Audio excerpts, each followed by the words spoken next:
Hai, selamat datang dalam YouTube channel Gideon Simanjuntak Amanda Zevanya. Apa kabar semua saudara? Saya berdoa dalam keadaan sehat, kuat, bahagia, dan dalam keadaan penuh anugerah dari Bapa kita di surga. Mari sama-sama kita mau tundukkan kepala, kita mau bersatu di dalam doa. Bapa yang baik, Bapa yang kami sembah di dalam nama Tuhan Yesus. Kami mempersiapkan hati kami untuk menyambut kebenaran firman Tuhan. Pakai hamba-Mu untuk boleh menjadi berkat. Lidah, bibir, perkataannya diurapi dari surga. Kata kalimat yang keluar, biar nama Tuhan saja yang dipermuliakan. Taruh hatimu dalam hatiku, taruh kerinduanmu kepada kerinduanku. Di dalam nama Tuhan Yesus, kami berdoa, kami undang kuasa Roh Kudus di tengah-tengah kami. Amin. Komitmen, itu menjadi sebuah tema kita pada hari ini. Komitmen. Firman Allah mengatakan dalam Mazmur 37 ayatnya yang kelima. Serahkanlah hidupmu kepada Tuhan, berharaplah kepadanya, Dia akan menolongmu. Terjemahan Inggrisnya, commit your way to the Lord, trust also in Him, and He shall bring it to pass. Dikatakan commit your way to the Lord. Kita akan membuka sebuah dasar ayat firman Allah yang terambil dari kisah Rut, saudara. Kita lihat firman Allah mengatakan dalam kitab Rut ayat yang ke-8. Naomi berkata kepada kedua menantunya itu, kalian pulang saja ke rumahmu, semoga Tuhan baik terhadap kalian, seperti kalian pun baik terhadap saya dan terhadap mereka yang telah meninggal itu. Semoga Tuhan berkenan memberikan jodoh kepada kalian, supaya kalian berumah tangga lagi. Setelah mengatakan demikian, Naomi pamit kepada mereka dan mencium mereka. Tetapi Orpa dan Rut menangis keras-keras dan berkata kepada Naomi, tidak bu, kami ikut bersama-sama ibu pergi kepada bangsa ibu. Jangan nak, jawab Naomi, kalian lebih baik pulang. Untuk apa kalian ikut dengan saya? Bukankah saya tidak bisa lagi melahirkan anak untuk menjadi suamimu? Pulanglah, sebab saya sudah terlalu tua untuk menikah lagi. Dan seandainya masih ada harapan bagi saya untuk menikah malam ini juga dan mendapat anak laki-laki, apakah kalian mau menunggu sampai mereka besar? Masakan karena hal itu kalian tidak menikah dengan orang lain? Tidak anakku, janganlah begitu. Saya merasa sedih akan apa yang harus kalian alami karena hukuman Allah kepada saya. Rut dan Orpa menangis lagi keras-keras. Kemudian Orpa pamit sambil mencium ibu mertuanya. Lalu pulang. Tapi Rut tidak mau berpisah dari ibu mertuanya. Berkatalah Naomi kepada Rut, Rut, lihatlah, iparmu sudah pulang kepada bangsanya dan kepada dewa-dewanya. Pergilah kau juga nak, ikutlah dia pulang. Tapi Rut menjawab, ibu, janganlah ibu menyuruh saya pulang dan meninggalkan ibu. Saya mau ikut bersama dengan ibu. Kemana ibu pergi? Ke situ saya pergi. Di mana ibu tinggal, di situ saya mau tinggal. Bangsamu adalah bangsaku. Allah yang ibu sembah adalah Allah yang akan saya sembah. Dimanapun kau meninggal, di situ pun saya juga mau meninggal. Dikuburkan Tuhan. Kiranya Tuhan menghukum saya seberat-berat jika saya berpisah dari engkau. Kecuali kematian memisahkan kita. Naomi melihat bahwa Rut berkeras untuk ikut dengan dia. Dan ia tidak mengatakan apa-apa lagi. Dari kisah yang kita baca, Rut memberikan contoh sebuah komitmen yang luar biasa. Komitmen yang pertama, komitmen berbeda dengan kontribusi. Komitmen not contribution. Apa maksudnya? Kalau sekedar berkontribusi, ya semampunya aja deh. Ya sebisanya aja. Ya namanya kan kontribusi kan, sebisanya aja semau kita. Tapi komitmen dengan kontribusi adalah dua hal yang berbeda. Artinya Tuhan mau kita berkomitmen mengikuti Dia. Bukan sekedar berkontribusi, tapi memberikan segenap hati, segenap jiwa, segenap perasaan untuk kita berikan kepada Tuhan. Itu dimaksud dengan yang namanya komitmen. Yang kedua, komitmen need sacrifice. Komitmen membutuhkan pengorbanan. Ruth, dia bisa saja kembali ke bangsanya, tinggal dengan nyaman, menikah dengan orang lain, dan tidak mau repot dengan ibu mertuanya. Tapi Rut sadar ketika dia berkomitmen kepada keluarga dari Naomi, maka Rut mengorbankan perasaannya. Rut adalah orang asing, dia adalah keturunan dari bangsa Moab, dan dia pergi ke bangsa Israel. Saudara perlu memahami bahwa itu sebuah pengorbanan yang tidak mudah. Sebagai orang asing datang ke bangsa asing, tinggal di bangsa asing dengan kebudayaan yang berbeda.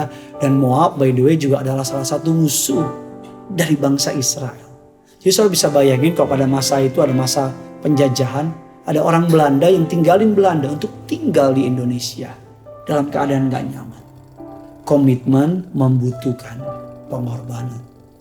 Ketika Yesus mati di kayu salib, karena dia komit untuk menyelamatkan manusia.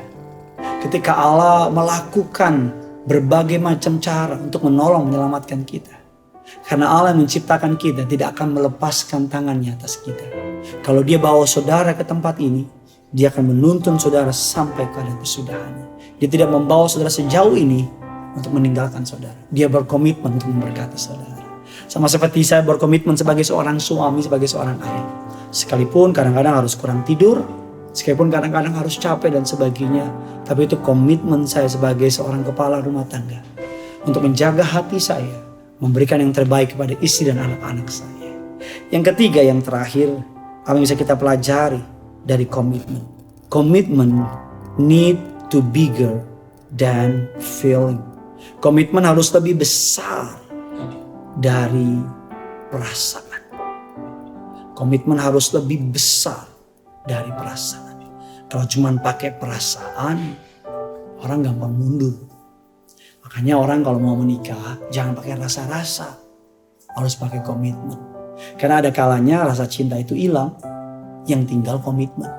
Ada kalanya emosi menguasai, yang tinggal komitmen. Ada kalanya rasa sakit hati atau lupa diri dan sebagainya datang, yang tinggal komitmen. Ketika kita memiliki komitmen yang kuat kepada sesuatu, maka perasaan kita gak punya kuasa. Ada orang ikut Tuhan pakai perasaan. Salah gak? Gak tepat sih lebih tepatnya. Karena kalau lagi rasanya enak, dia ngerasa Tuhan baik. Kalau lagi ngerasa gak enak, dia ngerasa Tuhan marah. Kalau lagi awal bulan, dia ngerasa Tuhan itu memberkati. Akhir bulan, dia ngerasa mana Tuhan.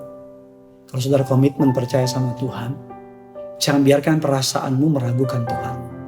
Tapi biarkan komitmenmu kepada Tuhan membuat engkau terus berjalan. Begitu juga orang yang melayani pekerjaan Tuhan. Oh, kalau melayani Tuhan pakai perasaan, repot. Kalau dipuji, senang melayani. Oh, kalau lagi enak-enak tapi giliran ditegur aja, mulai ngerasa, aduh, saya di sini udah gak diberkati lagi. Padahal berkat Tuhan selalu ada. Makanya hidup ini jangan hanya pakai perasaan, tapi komitmen sama Tuhan. Yang terakhir ada komitmen, we receive back promotion. Orang yang berkomitmen akan menerima kembali, bukan hanya promosi, tapi akan menerima kembali komitmen dari orang lain. Orang tuh kalau lihat kita punya komitmen, maka orang tuh akan percaya sama kita. Dan orang tersebut akan berkomitmen sama kita. Gampangnya begini, kalau kita dapat dipercaya, maka orang akan mempercaya kita dengan mudah. Dengan sendirinya akan banyak orang yang akan mau kerja sama kita. Rut 2 mengatakan demikian, ayat yang ke-11 dan 12. Boas menjawab, telah dikabarkan orang kepadaku dengan lengkap segala sesuatu yang kau lakukan kepada mertuamu sesudah suamimu mati. Dan bagaimana engkau meninggalkan ibu bapamu tanah kelahiranmu, serta pergi kepada suatu bangsa yang dahulu tidak engkau kenal. Tuhan kiranya membalas perbuatanmu itu, dan kepadamu kiranya dikaruniakan upang sepenuhnya oleh Tuhan, Allah Israel, yang di bawah sayapnya engkau berlindung. Ketika Rut berkomitmen kepada Naomi, maka Rut berjumpa dengan Boas, orang muda yang kaya raya, atau seorang tuan tanah yang kaya raya. Dan Boas pun berkomitmen untuk menyelamatkan Rut. Boas melakukan segala cara agar dapat menyelamatkan Rut. Saya berdoa agar firman ini boleh menjadi kekuatan bagi saudara. Mengingatkan, meneguhkan, menyegarkan hati dan segala saudara. Bagikan kabar baik ini kepada orang-orang di sekitar saudara, agar bukan hanya saudara yang diberkati, tapi orang-orang di sekitar saudara juga boleh diberkati. Karena yang punya surga, crazy love with you. Mari sama-sama kita mau menyembah Tuhan.